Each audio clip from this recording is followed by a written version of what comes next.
السلام علیکم ورحمۃ اللہ وبرکاتہ۔ معزز ناظرین، تعلیم و تعلم یوٹیوب چینل پر آپ کا استقبال ہے۔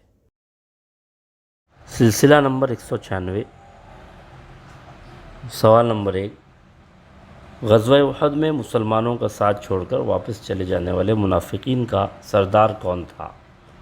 اے امیہ بن خلف، بی عبداللہ بن ابی، سی ولید بن مغیرہ، ڈی ان میں سے کوئی نہیں۔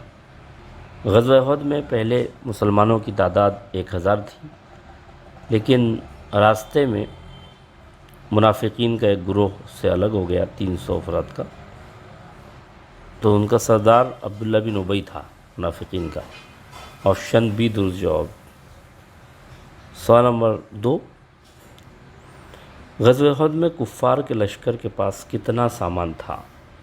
اے 500 ہاتھی، بی 700 زرہیں 200 گھوڑے 3000 اونٹ 14 عورتیں، سی مذکورہ والا دونوں درست ہیں، ڈی 20 گھوڑے 300 اونٹ اور 50 ہاتھی۔ کفار کے پاس کافی ساز و سامان تھا، ان کے پاس 700 زرہیں 200 گھوڑے اور 3000 اونٹ اور 14 عورتیں تھیں۔ آپشن بی درست جواب۔ سوال نمبر 3، غزوہ احد میں مسلمانوں کے پاس کتنے گھوڑے تھے؟